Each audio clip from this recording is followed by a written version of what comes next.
Marlon, I get our offense will be great, but have we forgotten that our defense was a bit sus? That's short for suspect. Mm. Have we forgotten that the defense was a little suspect last year, and most of us wanted to fire the defensive coordinator? No, I don't think no one's mind has changed on that, right, Core? I think the ones that think that Adam Fuller did about as good as you could do with that talent in this year of football. We still feel pretty confident that he'll do good enough, and then everyone that thinks it wasn't good enough still is like pointing at their watch and saying, "Hey, man, you're on the clock. Figure this thing out now."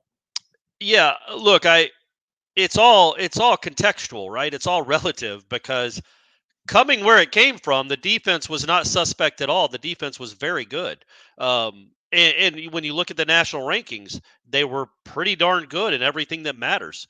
The one thing that they weren't good at for almost the entire season is something that I think has been shored up tremendously, and that's run defense. Because you got a healthy Fabian Lovett. You've got Darrell Jackson, and you've got Braden Fisk, and you've got Josh Farmer coming on. Like, you've got a defensive line that's much better than what you had last year.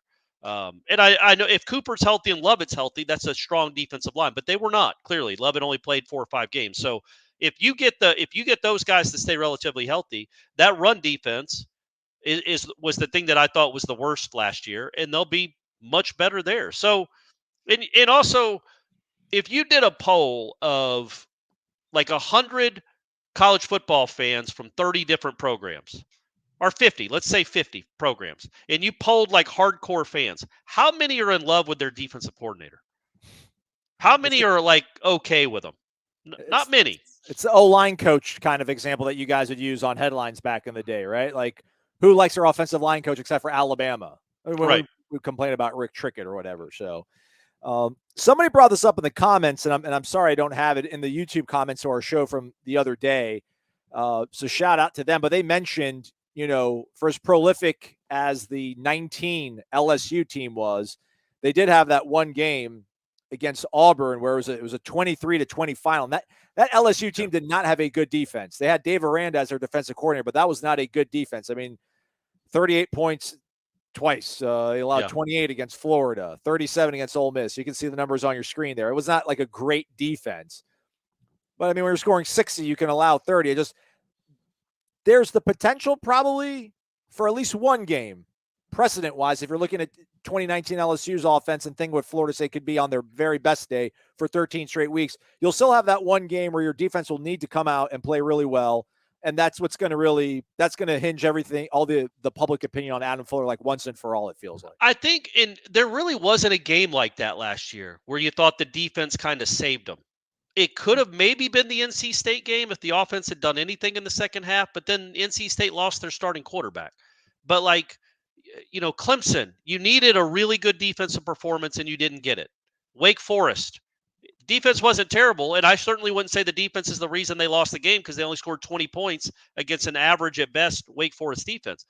But man, wouldn't it have been cool if that game you give up 18 or 17? Like, all the games they won, I'm trying to think. Can you think of one where like the defense was the reason? Like the defense saved the offense. There were a couple, Florida, Oklahoma, Louisville, where I thought the offense kind of saved the defense. But I don't really think. I think Louisville's the probably the most apt out of those three. I don't know. That's why I was saying I think the offense saved the defense in that one. I thought the defense was pretty bad all night in that one against an average Louisville offense. Cunningham ran for 150 yards. They couldn't stop the run again because Fabian Lovett was out. Jared Verse had got hurt in that game. But they made, Noles made was it Noles that made the pick at the end? Yeah, it was a big time play. LSU maybe holding them to 23 points, although that wasn't a great LSU offense, certainly not in August of last year. So you're right. That would be cool if that would happen. I think Fuller, I get the angst. I think some of it has to do with his resume before he got here. That's probably most of it, actually, because if you just look, if this was, say, Billy Bob Smith, some guy that had coached Alabama for 10 years and came in with this huge resume and did the turnaround that Adam Fuller did from 2021 to 2022, or more impressively from 2020 to 2022, people would be calling him the next Mickey Andrews or Jeremy Pruitt. It's just that Adam Fuller had really not accomplished a whole lot at this level coordinating defenses. So I think the jury's still out on him, and with good reason. But yeah, I think the Oklahoma and the Florida games are still in everybody's heads, and those were not good defensive performances at all. Samurai Noel, are there any games outside of LSU and Clemson that you worry could sneak up on us? Well, at Florida probably won't be easy. I just can't imagine it will be unless they just implode.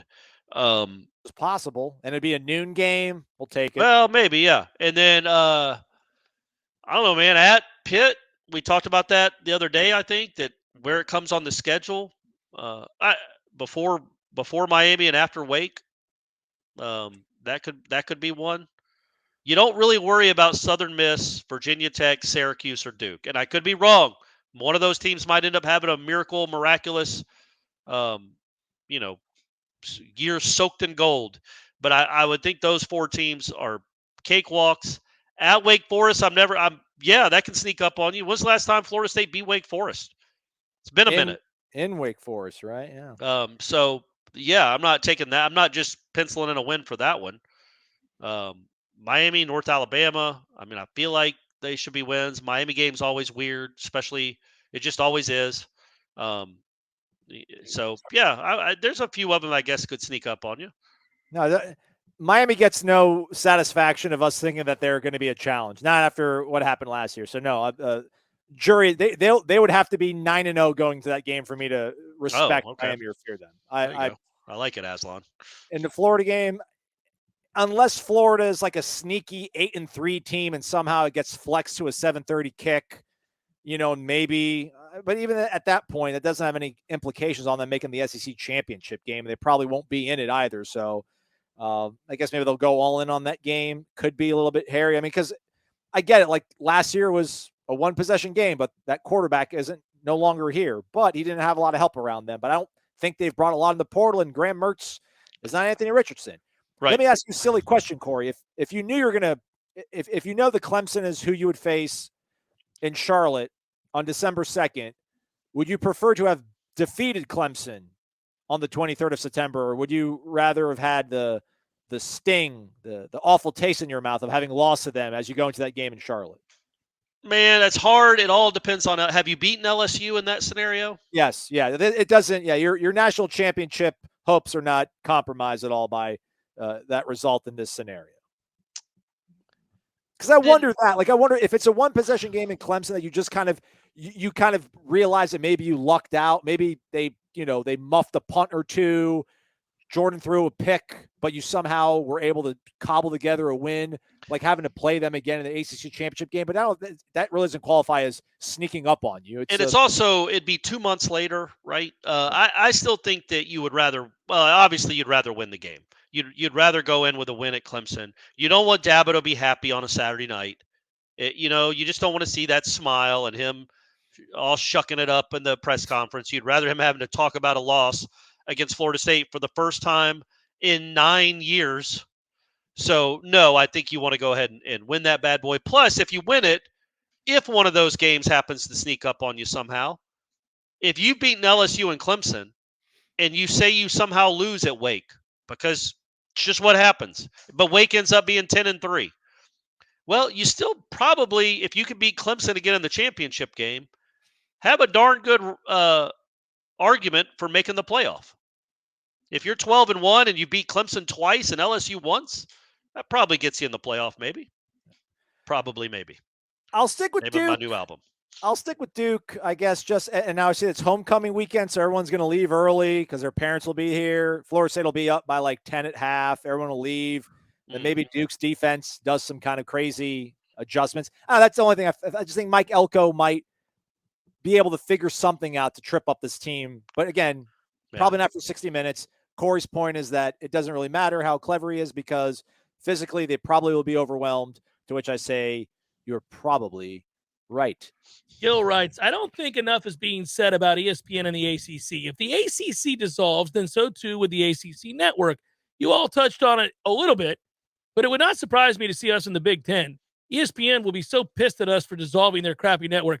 Well, Gil, I don't know, man. I think we should look at this in another way. ESPN's probably controlling that conversation as opposed to FSU. Yeah. I mean, who's pulling the strings here? FSU or ESPN? Yeah, well, I mean, it depends on where they go. I mean, ESPN would not want FSU to go to the Big Ten. Correct. And then, they did, and that's one of the things that, John Swafford would talk about all the time, and Jim Phillips talks about, is the fact that the ESPN is a partner. They're a 50-50 partner in the ACC network. And that's, okay, fine, except for the fact that, and I asked Jim Phillips this last week, I said, you talk about them as being partners, but they're actively paying other conferences more money, a whole lot more money. Yeah, man. And I'm not saying that the ACC schools deserve as much, but I am saying that if you're investing in this league and it matters to you how this league does, you have to understand that this league is going to be crippled by the disparity in the payout. I came up with a great. Oh, go ahead, Jeff. Sorry. Really quick. Sorry. On that point, doesn't it sound like, how people get brainwashed and then they just regurgitate the thing that they were told to say over and over and over again? I feel like that response every time I hear it is what they were told when they were putting the network together. We are partners in this. We are so glad to partner with you. 50-50 partnerships. This is where it should be. And that they were reminded that they were 50-50 partners repeatedly as they had growing concerns with overwhelming evidence all around them that partnership wasn't going to get them a hill of beans. It was going to lead to a whole bunch of ass kickings. What's it matter if we're 50-50 partners and broke? Man, go to hell with that 50-50 partner nonsense. I'm dissolving my 50%. You can suck it. I'm out. And they're, oh, no, but we're 50-50 partners. As if that's a thing that matters. Go to hell. Amen. Amen, brother. So I was thinking, don't they do these look-in things, Ira? You know more about that stuff. So here's the deal. So they were supposed to be look-ins. There was at least one look-in. I know from when John Thrasher gave me the date of one, and I think ESPN looked in and was like, "Oh, it looks good to us," because I don't think and I asked Jim Phillips last week. I said, "Are there any more look-ins where they might reevaluate that?" And he said, "Not in the immediate future." Great. So basically, I think they have looked in and they've said, "Okay, it looks good to us." So what I think, if you could somehow finagle a way where you convince Jim Phillips, look, we want to stay in the ACC, just like Alford said after the meetings, like we love it here, we want to stay forever. You convince them you want to stay, but we have to restructure this contract. Get us out of this contract, and we promise we'll stay, but you have to get us closer to the SEC and Big Ten. And then as soon as they dissolve the grant of rights to renegotiate the new contract, that's when you bounce to the Big Ten. Say, sorry, we were kidding. Like, remember when Carlos Boozer did that in free agency? He had one more year left on his deal with the Cavaliers. And the Cavaliers were like, look, we'll make you a restricted free agent, because Boozer was like, look, I'll sign with y'all tomorrow for 6 years and $40 million. I just read up on this. For 6 years and $40 million, if y'all restructure my contract so I don't have to get $700,000. And like, okay, yeah, sure. So they made him a restricted free agent. The next day, the Jazz signed him for 6 years and $70 million. And the Cavs are like, "Go screw you!" Dude, you talk about the okie doke getting pulled by an agent. I mean, that's brutal. It's awesome, though. What a great move for Carlos Boozer. It's $30 million, but he told them, "Yeah, man, I promise, I'm not going anywhere. Just restructure my deal. Just make me a restricted free agent, and I'll sign." I just had an image of Alfred running down the hallway of the Ritz-Carlton going, "I pulled the Boozer! They fell for the Boozer! They fell for a Duke. He's a Duke guy. How with the irony?" Z-Chan, evening, gents. If you could have one player from FSU in the last 20 years, who would it be and why? For this team? Thanks, Z-Chan. Appreciate it, by the way. Always. One player from the last 20 years. So you'd probably say either linebacker or safety, right? Yeah. Telvin Smith. I feel like you kind of end up going back to Telvin Smith. He's a nice player, but although I don't know, because I don't know if he's a great. What about Ramsey? Inside linebacker. Ooh, Ramsey would be nice. Freaking shutdown corner that you could also play safety. Yeah, he'd be nice. Damn good player. If a healthy Derwin James used properly, used properly, a healthy used properly Derwin James would be nice. I don't know. Yeah, I think definitely defense. I mean, there's offensive side of the ball. It's just like, man, they're, where would they? I mean, there are guys that would play over guys they have, but you don't need it. So yeah, I mean, pick your favorite linebacker. Vince Williams might be really good in this defense, because they're more of inside linebackers. They're not sideline to sideline guys. Vince sure had himself a pro career, didn't he? Man, golly, did he turn that around? He was amazing. God, I don't know. I tend to go secondary here. Derwin James, Jalen Ramsey. Ooh, Right. Z-Chan. Z-Chan asked us a question just so we could get it wrong, just so he could come back and get it right. He says Aguayo. Oh, stop. Hey, come on now. Hey, don't hold your Bucks animosity towards Aguayo. I'm projecting. If you get 2013 Aguayo on this team, I don't know. come on, man. Come on, show some love to a kicker. He was great. I need real football players out there, and I don't. He was a good, very good kicker.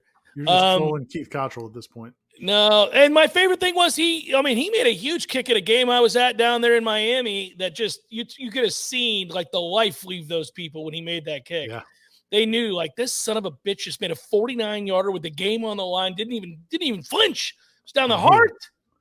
He had no fear until he went to your town. Well, and then he gets to the NFL and all of a sudden he's scared of his own shadow. That's not a bad choice though. But yeah, otherwise I'd say linebacker. It's not a terrible choice. If we're talking about real football players, I'm going linebacker, safety, corner. If you're talking about a guy that is important to your team, but whatever, then you're talking about. I don't know, boy. I think we're done here, boys and girls. Cheers. You want to wrap it up? So T Swifty threw out Timmy Jernigan. Timmy Jernigan's a good. But they're deep on the interior right now. Yeah, I do love Tim Jernigan. He's one of my favorite players of the last 20 years for sure. He was hilarious. He was dominant from day one. And when he was good, he was really good.